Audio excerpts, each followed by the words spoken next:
Magandang gabi po sa inyo, kapatid. Magandang gabi po. Okay. Kumusta ho kayo, kapatid? Okay lang po. Sa lubuyang nagtatrabaho. Okay. Saan po ang lugar niyo, kapatid? Dito po sa Binyan, Laguna. Malapit sa harap ng Pfizer. Okay. Ma'am Plaza. Okay.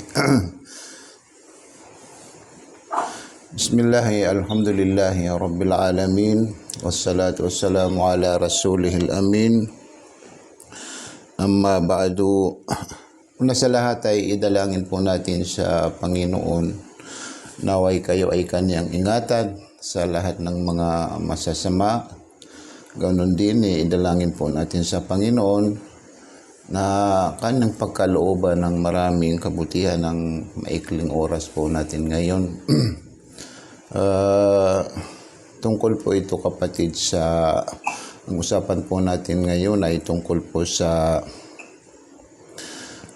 ano po ang dapat maunawaan ng bawat isa sa atin na napakahalagang gawain dito sa mundong ibabaw. Ang mga ganitong katanungan, ano po ang matatawag po natin o masasabi po natin na mahalagang gawain o kapakipakinabang na gawain dito sa mundong ibabaw ay ang nararapat po sumagot sa mga ganitong katanungan ay mismo yung lumikha sa lahat ng mga linikha, dahil sa siya po ang nakakaalam at nakakabatid kung ano po ang ikakabuti ng kanyang mga linikha at ano po ang makakasama sa kanyang mga linikha. So, ito po ay naipaliwanag ng Panginoon tungkol po sa mga ganitong katanungan. Isang talata mula sa huling banal na kasulatan, ang Quran. Ito ay kanyang binigkas sa lingwaheng Arabic. Faman yuridillahu an yahdiyahu yasrah sadrahu lil Islam. Waman yurid an yudillahu yaj'al sadrahu dayiqan ka'annama yas'adu fis sama. So ang maikling talata na ito, kapag maunawaan po natin ano po ang kanyang kahulugan, malalaman po natin at maunawaan po natin ano po ang tunay na tagumpay ng isang tao o ano po ang mahalagang gawain dito sa mundong ibabaw na dapat pagsumikapan ng bawat isa sa atin. So, sa madaling kahulugan sa sinabi ng Panginoon, faman yuridillahu an yahdiyahu, sino man ang ninais ng Panginoon na Allah, an yahdiyahu, faman yuridillahu an yahdiyahu, sino man ang ninais ng Panginoon Allah na siya po ay magabayan, yasrah sadrahu lil Islam, ay kanyang liliwanagan ng kanyang puso sa relihiyon ng Islam. So ang ibig po sabihin, ang maibibigay na kahulugan ng talata na ito ay ang masasabi po natin na mahalagang gawain o ang masasabi po natin na tunay na kabutihan ng isang tao ay siya po ay magabayan sa daanan papunta sa relihiyon ng Islam. Siya po ay magabayan sa daanan papunta sa relihiyon ng Islam. Ang dahilan po dahil sa iba ang relihiyon ng Islam sa mga iba pang mga relihiyon. Dahil sa ang relihiyon ng Islam, lahat ng kanyang nilalaman, mga gawain man, o mga salita, o mga pag-uugali, o mga gawain ng ating mga puso, lahat po ito ay matatawag po natin na napakahalagang gawain at kapakipakinabang na gawain. Bakit po natin nasabi na matatawag po na lahat ng nilalaman ng relihiyon ng Islam, ito pong lahat ay kapakipakinabang na mga gawain, mahalagang gawain dahil sa ito po ay kinalulugdan ng Panginoon. Magkakaiba yung mga gawain na ginagawa ng mga tao. May mga mabuting gawain na ginagawa ng mga tao na ang nakakagusto sa mga gawain na ito ay katulad natin ng isang tao. May may mabubuting gawain naman na ang nakakagusto sa mga gawain na ito ay ang Panginoon. So magkaiba ang dalawang klaseng gawain na ito. Halimbawa, yung gawain na ang nakakagusto mismo sa gawain na ito ay katulad natin na isang tao. Ibig po sabihin, siya mismo ang tatanggap sa gawain na ito. Hindi katulad ng gawain na ang mismo tatanggap sa gawain na ito ay ang Panginoon. Ang Panginoon. Dahil sa iyong gawain na ang tatanggap o nakakagusto sa gawain na ito ay katulad natin na isang tao, kahit sabihin po natin na ito ay mabuting gawain, pero hanggang dito lang sa mundong ibabaw ang ating pakikinabang sa mabuting gawain na ito. Hindi katulad ng gawain na ang nakakagusto sa isang gawain na ito ay ang Panginoon, ay ang mga ganitong klaseng gawain, higit pa sa ito ay mapapakinabangan po natin dito sa mundong ibabaw, ay lalo na natin mapapakinabangan doon sa kabilang buhay. Kung kinakailangan po natin yung mga mabubuting gawain, yung mga bagay na ating mapapakinabangan dito sa mundong ibabaw, lalo na yung mga bagay na mapapakinabangan natin doon sa kabilang buhay. Kung pinagsusumikapan po natin yung mga bagay na ating mapapakinabangan dito sa mundong ibabaw, lalo na dapat po natin mapagsumikapan yung mga bagay na mapapakinabangan natin doon sa kabilang buhay. Katulad sa loob ng ating mga libingan. So dito po nagkamali yung ilan sa mga tao na hindi nila napagsumikapan. Hanggang doon sila sa pagsusumikap sa mga bagay na kanilang mapapakinabangan dito sa mundong ibabaw. Pero ang hindi nila napagsumikapan, hindi nila naisama sa dapat nilang pagsumikapan ay yung mga bagay, mga gawain na kanilang mapapakinabangan doon sa kabilang buhay. So dito po nagkakaiba ang pag-uunawa ng mga tao sa tinatawag na tunay na tagumpay ng isang tao, sa tinatawag na tunay na kabutihan ng isang tao.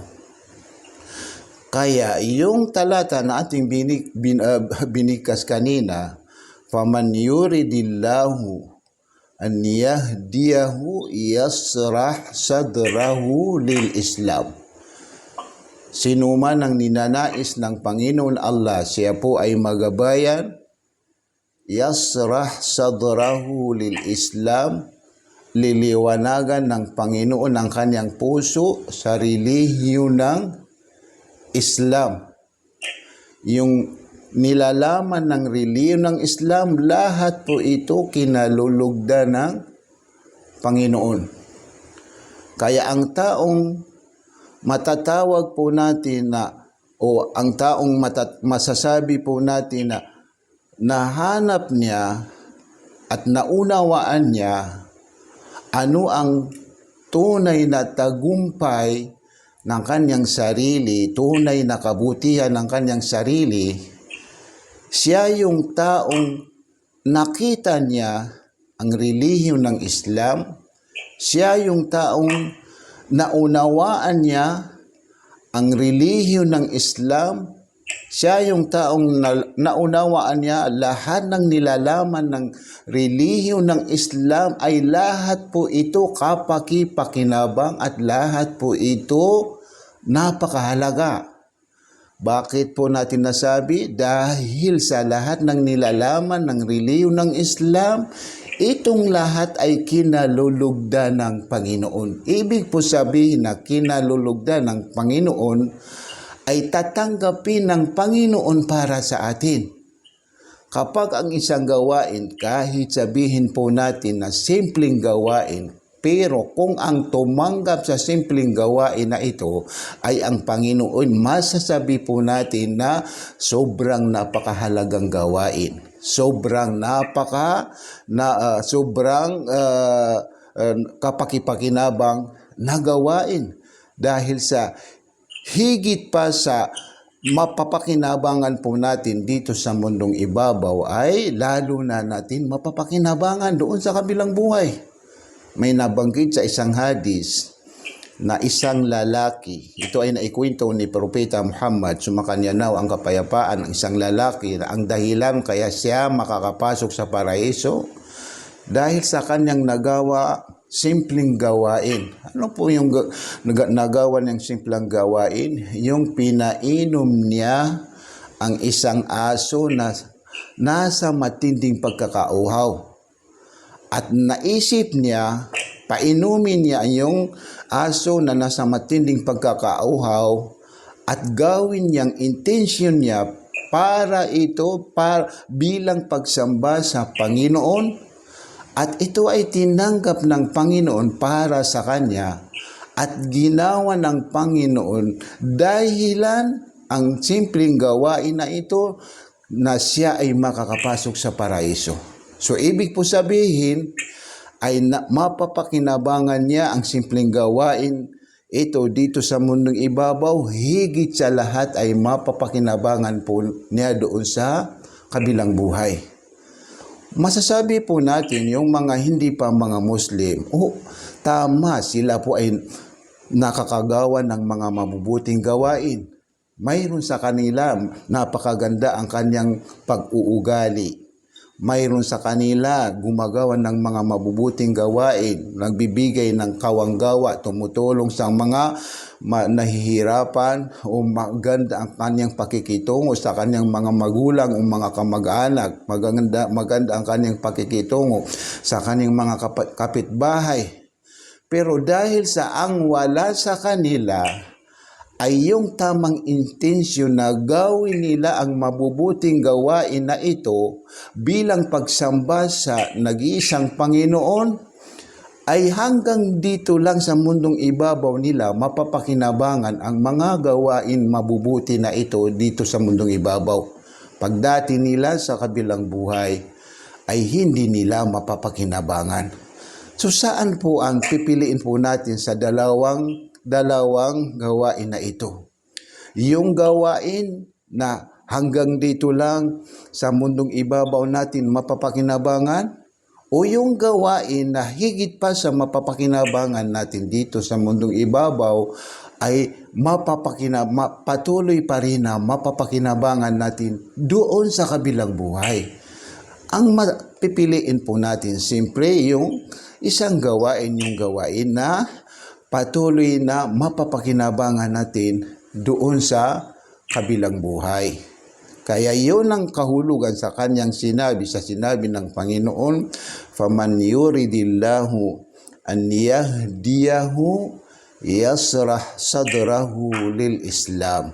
Sino man ang ninanais ng Panginoon na siya po ay magabayan, yasrah sadrahu lil Islam, liliwanagan ng Panginoon ang kanyang puso sa relihiyon ng Islam. Ang ibig po sabihin, mauunawaan niya po ang relihiyon ng Islam. Ang ibig po sabihin na mauunawaan niya ang relihiyon ng Islam ay mapapaniwalaan niya, mauunawaan niya na lahat ng mga gawain sa relihiyon ng Islam, lahat ito ay mga gawain kapaki-pakinabang. Lahat ito ay mga gawain na sobrang napakahalaga. So, ito po ay nakadepende sa una niyang nabanggit, "Faman yuridillahu an yahdiyahu yasrah sadrahu lil Islam." Sino man na ninanais ng Allah, Panginoon Allah, na siya po ay magabayan. Ang dapat mapagsumikapan ng bawat isa sa atin ay yung daanan papunta sa relihiyon ng Islam. Ano po yung daanan papunta sa relihiyon ng Islam?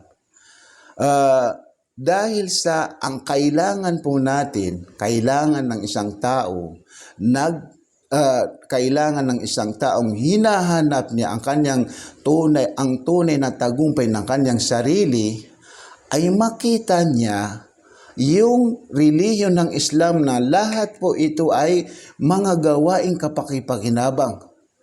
So, hanggat kailan hindi makikita at hindi mauunawaan ng isang tao ang mga gawain sa relihiyon ng Islam na ito po ay kapaki-pakinabang, hanggat hindi niya maunawaan ang mga katangian ng Panginoon na siya mismo ang gumawa sa relihiyon na ito. Siya mismo ang pumili sa relihiyon ng relihiyon na ito. Dahil sa kapag maunawaan ang tao, ang Panginoon na siya mismo ang pumili, gumawa sa relihiyon na ito, makikita niya, maunawaan niya na lahat ng mga nilalaman ng relihiyon ng Islam, lahat po ito ay mga gawain na kapaki-pakinabang, lahat po ito ay mga gawain na sobrang napakahalaga dahil sa higit sa mapapakinabangan po natin dito sa mundong ibabaw ay lalo na natin mapapakinabangan doon sa kabilang buhay. Kailangan po natin mga bagay na mapapakinabangan po natin doon sa loob ng ating mga libingan. Kung tayo ay kinakailangan po natin yung mga bagay na mapapakinabangan po natin dito sa mundong ibabaw, lalo na yung mga bagay na mapapakinabangan natin doon sa kabilang buhay. Dahil sa ikumpara po natin yung itatagal natin doon sa ating mga libingan, dito sa oras, panahon natin dito sa mundong ibabaw ay napakalaki ang pinakaibahan nilang dalawa. Ilagay po natin na tayo po ay aabot sa edad na 100 years. Pero hanggang kailan ang pananatili? Hanggang kailan ang tagal natin doon sa loob ng ating mga libingan? Kapag tayo ay mailibing sa ating mga libingan, ay hanggat hindi magunaw ang mundo na ito, ay tayo ay mananatili sa loob ng ating mga libingan. Kung ang madadatnan po natin doon sa ating mga libingan ay tayo po ay kahabagan tayo ng Panginoon, ay hanggang sa hindi magunaw ang mundo na ito, ay matatamasan po natin yung mga biyaya ng Panginoon sa loob ng ating mga libingan. Kung ang madadatnan natin doon sa loob ng ating mga libingan ay yung puot at galit ng Panginoon, Ibig sabihin yung parusa ng Panginoon hanggang sa hindi magunaw ang mundo na ito ay patuloy na tayo ay pinaparusahan. Tayo ay nasa masamang kalagayan dahil sa ibig sabihin malayo pa magunaw ang mundo na ito. Ikumpara po natin ito sa oras natin dito sa mundong ibabaw, napakaikli. Kaya kung kinakailangan po natin, kapatid, yung mga mabubuting gawain, mga bagay na ating mapapakinabangan dito sa mundong ibabaw, lalo na po natin kakailanganin yung mga bagay na ating mapapakinabangan doon sa kabilang buhay. So, ituloy po natin. Kaya po sinabi ng Panginoon na sino man ang ninais ng Panginoon na siya po ay magabayan, ay liliwanagan ng Panginoon ang kaniyang puso sa relihiyon ng Islam. Ibig po sabihin na mauunawaan niya ang relihiyon ng Islam, makikita niya mismo ang relihiyon ng Islam na ito po ang katotohanan. Itong lahat ay kapaki-pakinabang, lahat ng nilalaman ng relihiyon ng Islam ay sobrang napakahalaga. So nakadepende po ito, kapatid, sa pag-uunawa sa sinuman gumawa sa relihiyon ng Islam. Mababasa po natin sa ibang talata na ang pumili sa relihiyon ng Islam ay yung Panginoon na tinatawag na Allah. Sa kanyang sinabi, "Waraditu lakumu al-Islama dina." Aking kinalugdan para sa inyo na pamamaraan ng inyong buhay dito sa mundong ibabaw ay ang pamamaraan sa relihiyon ng Islam. At sa ibang talata, sinabi niya, "Wa may yabtagi gayral islami dina falan yuqbala minhu." Sino man ang maghahanap ng ibang relihiyon maliban sa relihiyon ng Islam, falan yuqbala minhu, ito ay kailanman hindi tatanggapin sa kanya, wa huwa fil akhirati minal khasirin, at siya ay pagdating niya sa kabilang buhay ay mapabilang sa mga talunan o nalugi ng totoong pagkakalugi dahil sa wala siyang mapapakinabangan na mga bagay pagdating niya doon sa kabilang buhay dahil sa iyong mga gawain niyang mabubuti dito sa mundong ibabaw ay hindi tinanggap ng Panginoon para sa Kanya. Iyon ang kapag maunawaan po natin, dapat po natin maunawaan muna ang mga katangian ng sino po ang nararapat magiging Panginoon. Dahil sa kapag nahanap po natin at naunawaan po natin kung sino ang nararapat magiging Panginoon, ay magkakaroon po tayo ng tamang paniniwala, magkakaroon po tayo ng tamang pag-uunawa, at makikita po natin na lahat ng nilalaman ng relihiyon ng Islam, lahat po ito ay mga gawain kapaki-pakinabang, mahalagang gawain at nararapat po sa atin. Isuko po natin ang ating mga sarili sa relihiyon na ito. Ibig po sabihin na nararapat isuko po natin ang ating mga sarili sa relihiyon na ito ay pumasok po tayo sa relihiyon ng Islam. Pumasok po tayo sa relihiyon na ito. So, isa sa mga katangian ng Panginoon na siya po ang karapat, isa po sa mga katangian ng sinuman ng nararapat Panginoon ay siya po ang matatawag na tagapaglikha sa lahat ng mga linikha. Dahil sa siya po ang tagapaglikha sa lahat ng mga linikha. Pangalawa, siya ang tagapanusto sa lahat ng mga linikha. Pangatlo, siya ang tagapangasiwa sa lahat ng mga linikha. Pang-apat, siya po ay taga-nagmamay-ari sa lahat ng mga linikha. At higit sa lahat, siya po ang kinikilala ng lahat ng mga linikha.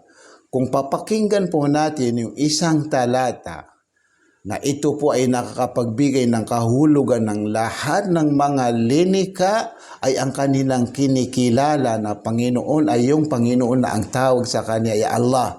Sa sinabi ng Panginoon sa wikang Arabic, alam tara anna Allah yasjudu lahu man fis samawati wa man fil ardi wasyamsu wal qamaru wasyajaru wad dawabu wa kathiru wasyajaru wa kathiru minan nasi wa kathirun haqqa alaihi al adab.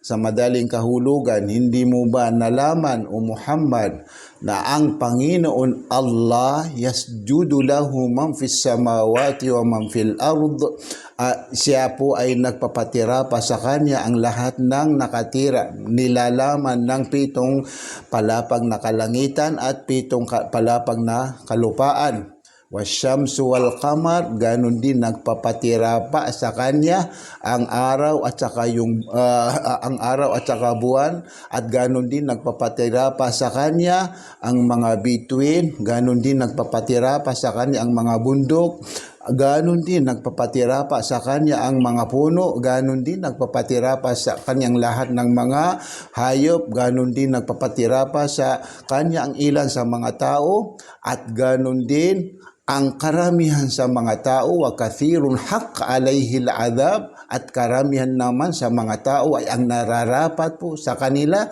ay yung parusa ng Panginoon. So, ito po ay nangangahulugan na lahat ng mga linikha ay yung mga bagay na atin nakikita na ang kanilang kinikilala na karapat dapat magiging Panginoon ay yung Panginoon na ang tawag sa Kanya ay ang Allah. Kung paniniwalaan po natin ito, na ang karapat dapat magiging Panginoon ay ang Panginoon Allah, siya mismo ang pumili sa relihiyon ng Islam at siya po ang gumawa sa relihiyon ng Islam.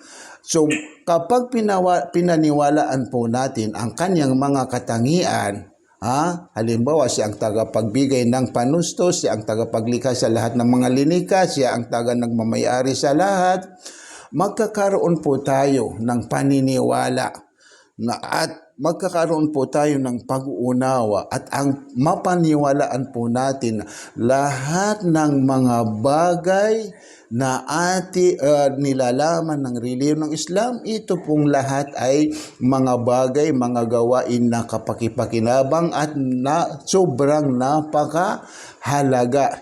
Kaya po tayo hinihikayat ng Panginoon na tayo po ay pumasok sa relihiyon ng Islam dahil sa lahat ng nilalaman ng relihiyon ng Islam, lahat po ito ay mga gawain kapakipakinabang. Sino man ang hindi niya makita ang relihiyon ng Islam na itong lahat ay mga gawain kapakipakinabang, ay siya po ay nailayo niya ang kanyang sarili sa tunay niyang tagumpay at tunay niyang kabutihan. Katulad ng sinabi ng Panginoon sa kanyang sinabi, afaman ya'lamu annama unzila ilayka min rabbikal haqqu kaman huwa a'ma.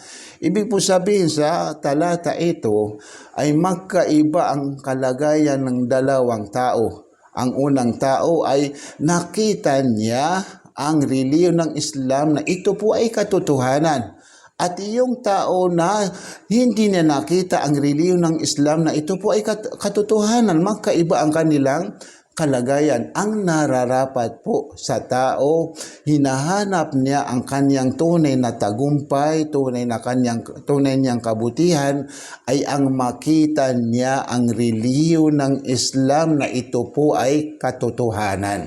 Mapaniwalaan niya ang relihiyon ng Islam na ito po ay katotohanan. Ibig po sabihin na katotohanan ay lahat ng nilalaman ng relihiyon ng Islam, itong lahat ay kinalulugdan ng Panginoon. Naipaliwanag natin sa una natin paliwanag na magkaiba yung gawain na ang mismo, yung dalawang gawain. Yung unang gawain ay ang nakakagusto mismo sa gawain na ito ay katulad natin na isang tao. At yung isang gawain na ang nakakagusto sa gawain na ito ay ang Panginoon. Mas pipiliin po natin yung gawain na ang makakagusto sa gawain na ito ay ang Panginoon dahil sa nasabi po natin na kahit simpleng gawain dahil sa ito ay nagugustuhan ng Panginoon, ibig po sabihin na nagugustuhan ng Panginoon ay tatanggapin ng Panginoon, masasabi po natin na kapaki-pakinabang. Kaya kapatid, ang masasabi po natin na unang hakbang patungo sa tunay na tagumpay ng isang tao ay ang kanyang pagsuko sa sarili, isuko niya ang kanyang sarili sa anuman kinalulugdan ng Panginoon na pamamaraan ng ating buhay dito sa mundong ibabaw. Nalaman po natin na walang kinalulugdan ng Panginoon na pamamaraan ng ating buhay dito sa mundong ibabaw maliban lang sa relihiyon ng Islam. Yun ang tinatawag dahil sa yung nilalaman ng relihiyon ng Islam, lahat po ito matatawag na mga uring pagsamba sa Kanya. Alam po natin yung pagsamba sa Kanya, ito ang Kanyang ginawang layunin sa Kanyang paglikha sa atin. Sa Kanyang sinabi, وَمَا خَلَقْتُ الْجِنَّ وَالْإِنسَ إِلَّا لِيَعْبُدُونِ. Ibig po sabihin, hindi ko linika ang mga engkanto at mga tao maliban lang sa ako ay kanilang sambahin. So yung pagsamba sa Kanya ay napakaraming klase, napakaraming uri. At lahat ng klaseng pagsamba sa Kanya, lahat ito ay napapaloob po sa relihiyon ng Islam. Kaya ang taong nais niya isuko ang kanyang sarili sa layunin ng kanyang Panginoon sa kanyang paglikha sa Kanya, ay ang nararapat po sa Kanya, isuko niya ang kanyang sarili sa relihiyon ng Islam. Dahil sa ang relihiyon ng Islam, lahat ng kanyang nilalaman ay mga uring pagsamba sa Panginoon. So paano po natin maisuko ang ating mga sarili sa relihiyon ng Islam? Ito po ay sa pamamagitan ng pagyakap, pagpasok sa relihiyon ng Islam. Ano po ang unang hakbang sa pagpasok sa relihiyon ng Islam? Isang hakbang lang tayo ay makakapasok sa relihiyon ng Islam. Ito po ang tinatawag na pagsasaksi na katanggap-tanggap sa Panginoon. Ang pagsasaksi na katanggap-tanggap sa Panginoon ay napapaloob po dito ang tatlong bagay. Unang bagay, ang paniniwala sa pamamagitan ng ating mga puso. Halimbawa, paniwalaan ng ating mga puso, walang Diyos na karapat-dapat sambahin maliban kay Allah. Pangalawa, paniwalaan ng ating mga puso, si Muhammad ay kanyang sugo at alipin. Paniwalaan ng ating mga puso, si Jesus ay kanyang sugo at alipin. Pangalawang bagay, anuman ang pinaniwalaan ng ating mga puso, dapat po natin ito bigkasin. Hindi sapat na naniwala ang ating mga puso, tapos hindi natin ito bibigkasin, maliban lang kung tayo ay hindi makakapagsalita. Pangatlong bagay, anuman ang pinaniwalaan ng ating mga puso, binikas ng ating mga bibig, dapat po natin isabuhay sa pamamagitan ng bawat bahagi ng ating katawan. Kaya tiyakin po natin bawat parte ng ating katawan, wala silang maikikilos, maliban lang sa mga bagay na ito po ay naaayon sa anuman pinaniwalaan ng ating mga puso, binikas ng ating mga bibig. Kaya kapag nabuo po natin ang tatlong bagay na ito, na isabuhay po natin yung unang hakbang sa pagpasok sa relihiyon ng Islam, tayo po ay nakapasok sa relihiyon ng Islam, tayo po ay matatawag na Muslim, tayo po ay matatawag na isinuko po natin ang ating mga sarili sa layunin ng ng Panginoon sa kanyang paglikas sa atin, tayo po ay matatawag na alipin ng Panginoon ng nagbalik loob sa kagustuhan ng Panginoon, at tayo po ay pinaghandaan ng Panginoon na sobrang napakaraming mahalagang bagay. Kabilang sa mga mahalagang bagay na ito na ipagkakalob sa atin ng Panginoon ay yung pinapatawad po tayo ng Panginoon kahit noon ay napuno natin ng pagkakasala ang mundo na ito, dahil po sa tayo ay nagbalik loob sa Kanya, ay ipapatawad po sa atin ng Panginoon ang lahat ng nagawa nating pagkakasala. Ibig po sabihin ay buburahin ng Panginoon ang lahat ng nagawa nating pagkakasala. Hindi lang sa buburahin, kundi papalitan pa ng maraming kabutihan. Kaya sobrang napakahalaga. Kung mayroon po tayong naunawaan na sobrang napakahalagang bagay, ang nararapat po sa atin, kapatid, ay samantalahin po natin ito. Huwag natin palampasin, huwag natin ipagpadamot sa ating mga sarili, dahil sa tiyak na hindi po tayo makakasigurado na tayo ba ay aabot sa susunod ng mga panahon, susunod ng mga araw. At ang nararapat po sa atin ay samantalahin po natin ito. Kaya para po tayo makasigurado, matiyak natin sa ating mga sarili, mapabilang po tayo sa mga linika o alipin ng Panginoon na ipagkakaloob sa kanila ng Panginoon. Ang napakahalagang bagay na ito ay isabuhay po natin yung unang hakbang sa pagyakap, sa pagpasok sa reliyon ng Islam. Ito ay hindi po natin matatawag na o masasabi na sa pilitan sa reliyon ng Islam, kundi bilang pag-uunawa sa anuman na napakahalagang bagay, o bilang awa sa ating mga sarili, dahil sa naunawaan po natin ang isang gawain na ito ay sobrang napakahalaga. Maaawa po tayo sa ating mga sarili kung hindi po natin maipagkakaloob, maibibigay sa ating mga sarili. Kaya ganito lang, kapatid, sundin niyo po ako sa aking bigkasin po natin ito sa lingwaheng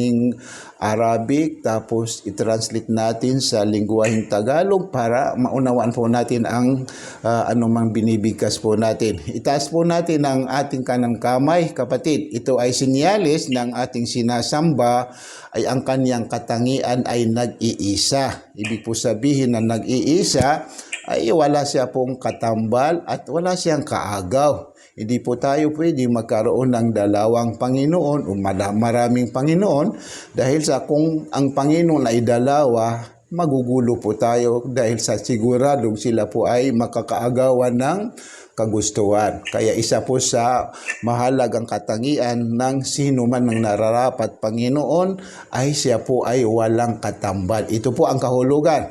So lakasan po natin, kapatid, ang ating pagsasalita. Okay. Asyhadu alla ilaha illallah wa asyhadu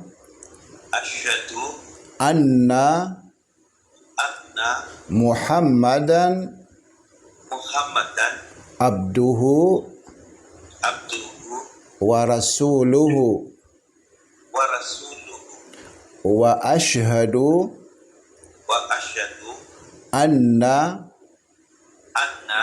Isa abduhu wa rasuluhu. Ako ay sumasaksi na walang Diyos na karapat-dapat sambahin maliban kay Allah, at ako ay sumasaksi na si Muhammad ay kanyang sugo at alipin, at ako ay sumasaksi na si Jesus ay kanyang sugo at alipin. Allahu Akbar. Congrats sa iyo, kapatid. Ikaw po ay kabilang sa mga alipin ng Panginoon. Pinagkaloob niya sa iyo ang napakahalagang bagay na ito. Ito po ay nangangahulugan na dahil sa ikaw ay mahal ng Panginoon. Napakarami ang mga linika ng Panginoon pero ikaw ang kanyang pinili. Ang dahilan kaya ikaw ang kanyang pinili dahil sa ikaw ang karapat-dapat, dahil sa ikaw ang mahal ng Panginoon. Kaya congrats sa iyo, kapatid, brother. Dahil sa ikaw po ang ikaw po ay mahal ng Panginoon, at ikaw po ay kabilang sa kanyang kinahabagan, kabilang sa kanyang mga alipin na pinagkaloob niya sa kanila ang sobrang napakahalagang bagay na ito. So congrats sa iyo, kapatid. Congrats. Ito. Ingatan po kayo ng Panginoon.